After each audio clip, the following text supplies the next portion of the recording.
Well, hey there, and welcome to episode 19, and we are going to dive right in. As a massage therapist or just somebody who's interested in nutrition and wellness, do you cringe when you see that massage oils are loaded with questionable chemicals and artificial fragrance? I literally used to order 5-gallon buckets of a cream called Massage FX cream from Massage Warehouse, and it had parabens in it. I had no idea that parabens were toxic. It's a form of formaldehyde. Holy smokes, what have I done to my body and my endocrine system? They don't sell that anymore, thank goodness. But there was a time where I had almost an entire 5-gallon bucket, we'll say 4 gallons. And when I realized how bad it was, I actually contacted them to ask them what I could do to get rid of it. And they're like, I don't know. Like, I didn't want to flush it down the toilet or like rinse it down the drain. It was kind of thick anyway. And so I ended up having to take it to a dumpster. And that's really a bummer because who knows what it's doing to the world. So as a nutritional therapy practitioner, also I'm extra conscious of making sure that the products that I use with my clients are really helpful. We want to make sure that we use natural oils or creams to nourish the client's skin. We want to make sure that if we're marinating our hands, or in my case, I'm a barefoot massage therapist, my feet, we're doing that 20 hours a week. We need to make sure that we have a good product that we can use for them. Back when I was in massage school, which was I started in February of 1997, they handed us some oil that was like motor oil. It was just thick and sticky and icky and gross. And we didn't want that stuff back then.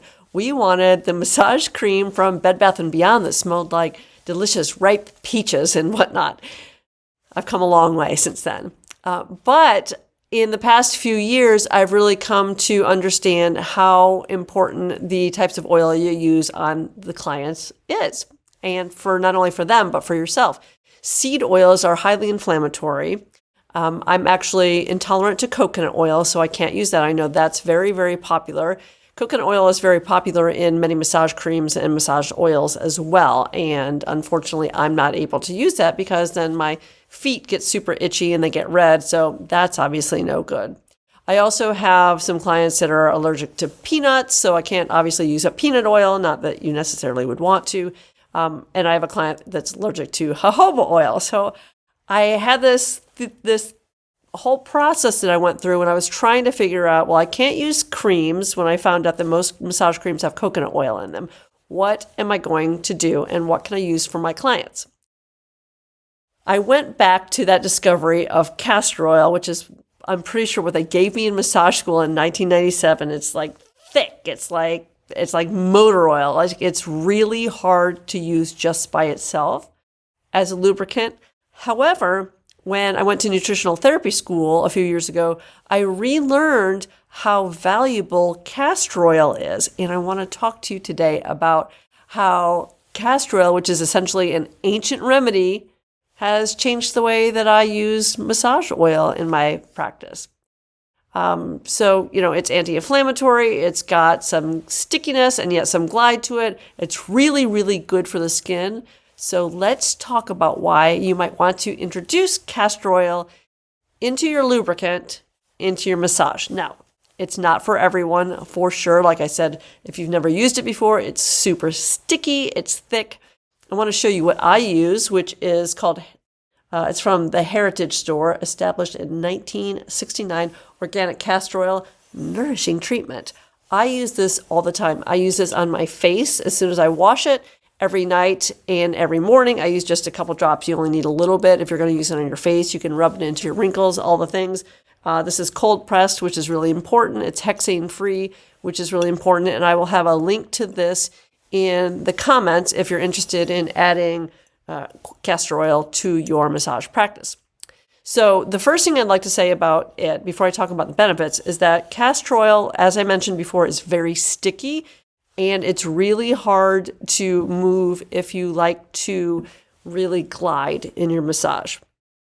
I prefer to do more myofascial work, but this is even kind of thick for me as far as a glide. So I use a combination of avocado oil, cold pressed avocado oil, because I've never heard of anybody having an intolerance or allergy to that, and the castor oil. So I use probably about, I don't know, maybe 70% avocado oil and about 30% castor oil. And the reason why I add the castor oil is the avocado oil is thinner than I would prefer, and the castor oil gives it the nice amount of stick and stick-to-itiveness. So when you have those clients who are super dry and they just suck up all your cream and oil, these are the people that castor oil is ideal to work with. So let's talk about just a brief background on castor oil. It comes from the seeds of the castor oil plant, which grows in tropical areas. It's been used mechanically and therapeutically for, honestly, thousands of years. It contains a compound called, I cannot say this, I'm going to spell it, RICINOLEIC,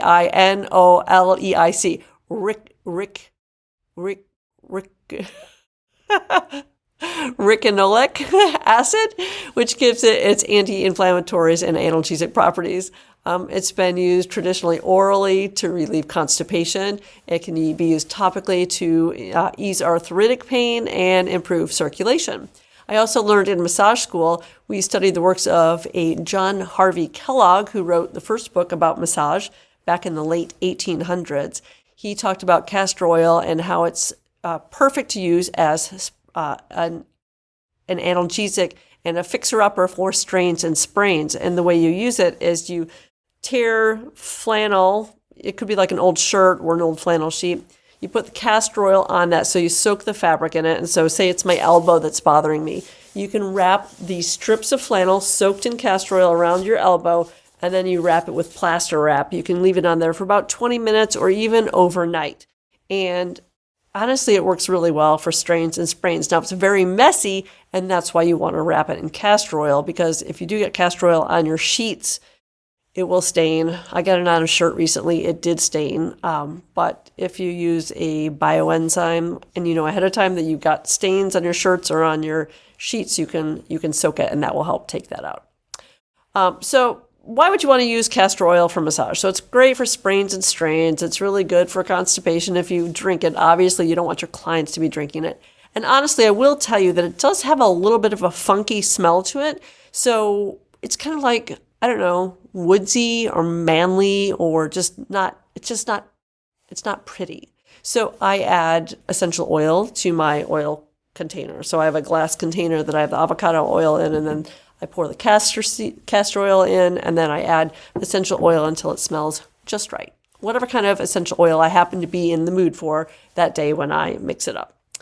So let's talk about some of the benefits of castor oil. It's moisturizing. It's an emollient, meaning it hydrates, it moisturizes the skin. This makes it ideal for massage because it allows your hands or feet to glide smoothly over the skin without causing friction. I will say, I like it watered down, not watered down, oiled down. I don't like it directly skin on skin because it's very thick. So it doesn't glide super well, but it glides in a nice myofascial type of way. So if you like a super deep and slow glide, then castor oil is really good.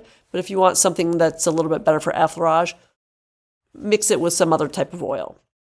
It does have anti-inflammatory purposes. The acid in the castor oil reduces inflammation, and using it in massage can directly target sore inflamed muscles and joints, and it can provide therapeutic relief.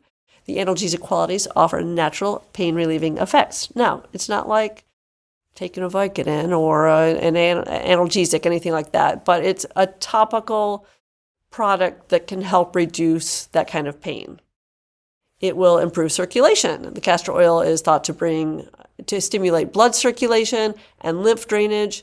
Enhanced circulation brings freshly oxygenated blood and nutrients to the tissues and organs while removing waste. So this supports healing and detoxification. And we are not going to get onto the whole massage is a detoxification thing, which is what I was taught, but I don't know that that's necessarily real. But then I also think about my nutritional therapy background. I have some thoughts about that, but we won't go into that today. That will be for some other episode. Castor oil can be relaxing. The soothing, nourishing qualities of the castor oil promote relaxation during massage. It allows for gentle but deep pressure, as I said before. Its aroma can be calming if you like that kind of woodsy, natural scent. and it will help your client fully unwind. I have clients that really like it because they just feel like it's like a really, really good grip. And one of the things that I like about its properties too is that because it's kind of thick, I wouldn't say it's really sticky. It's not like tacky. It's just like heavy. That's not the best word, but it's just kind of heavy. It sticks, but it doesn't stick so long that your client's going to feel when they get up like they're super greasy and oily. Like I personally cannot stand that. You do want to be careful getting it into somebody's hair because that would definitely make them have to wash their hair, but it just feels relaxing, and it's kind of just like a nice weight that you don't normally get with your typical massage cream. It's clean and versatile. It's a vegetable oil, making it cleaner than petroleum-based oils, which you would not want. I mean, obviously, you're not going to use canola oil on somebody's body, but as far as a natural oil, this is super, super good for them. And, if you want to combine it with essential oils like lavender to help you relax, I shouldn't say this out loud, maybe because I'm a massage therapist, but I am not a fan of lavender oil. Lavender oil smells to me like stinky old lady perfume. I don't know what it is. My husband loves lavender, and I think lavender actually kills cats in a diffuser. Anyway, I don't like lavender, but if you mixed it with something like lavender or some sort of relaxing ylang-ylang, that's so hard to say, ylang-ylang or something like that, aroma bliss, some sort of essential oils to help them relax. You can customize castor oil blends with essential oils and any other oils to suit your needs and their preferences. Of course, you should always ask if a client has any kind of allergies or sensitivities before using castor oil. I've never heard of anybody having one, but there's always somebody somewhere who can have something interesting or unusual when it comes to things that they can or cannot use on their bodies. So just as a reminder, I would recommend organic for sure. No pesticides. Oh my gosh, no pesticides in here. So get organic castor oil.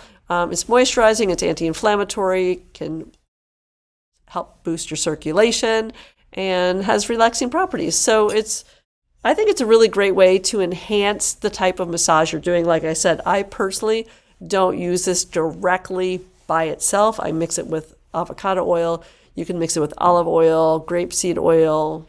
Again, grapeseed oil is inflammatory when you eat it. I'm not sure about its inflammatory properties directly on the skin, but if you wanted to try out castor oil, you can actually also mix this into your favorite cream. Any kind of cream, it'll just makes it last a little bit longer. I have castor oil at home. Like I mentioned earlier, I use it on my face, but I also add it into my cream that I put on my body because I feel like it makes it last a lot longer, especially in the winter time when my skin is a little bit drier. So yeah, clients reap the rewards of the ancient plant medicine called castor oil. And yeah, that's it for today. Definitely recommend it. If you're not sure that you want to, go in and get a great big one, that's fine. Try a little container of it. It's relatively inexpensive. This one I ordered recently, it was probably I feel like it was under $25, and this lasts a long time. I only order them a couple of times a year, so this lasts a really long time. And this will make your massage cream or oil last a lot longer too, because that stuff is expensive and we use a lot of it. So,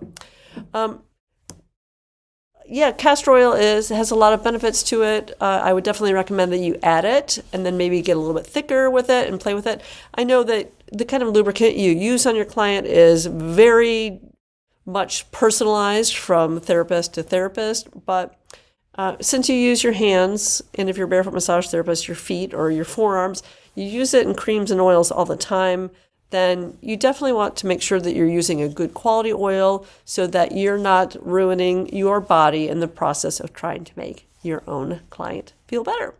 So we're going to be talking more about holistic things and how that can improve your massage business and your own health. And that is it for today, episode 19. The beautiful benefits of organic castor oil and how it can improve your massage and your life and your health, all the things. We will see you in the next episode. Bye-bye.